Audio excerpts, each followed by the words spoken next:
Question: does Romans chapter 9 support Calvinism? Well, the funny thing about Romans chapter 9 is that Calvinists love to use it to prove their theology, but the reality is there's nothing in Romans 9 that supports Calvinism. And they love to go to verse 13, as it is written, Jacob have I loved, but Esau have I hated. And they just kind of ignore the context. Because verse 12 says, it was said unto her, the elder shall serve the younger.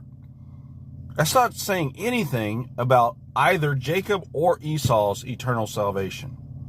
It says that the elder shall serve the younger. When the whole thing with Jacob and Esau was that God was choosing Jacob for a higher purpose, okay? It was through Jacob that we get the nation of Israel and the lineage of the Messiah, okay?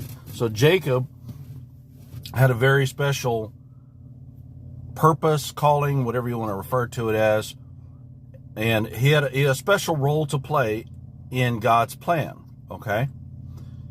And Esau also had a role. His role was, he said, the elder shall serve the elder shall serve the younger. So Esau was subservient to Jacob, and there's nothing mentioned about Esau being hardened.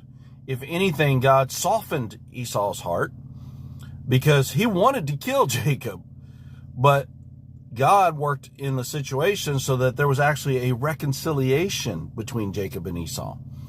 And God told the children of Israel not to invade Edom, not to mess with them. He said that they are your brothers, okay? It wasn't until much later, like 1,500 years later, when Judah was being invaded and besieged by the Babylonians, and the Edomites, the descendants of Esau, attacked Judah in their weakest point.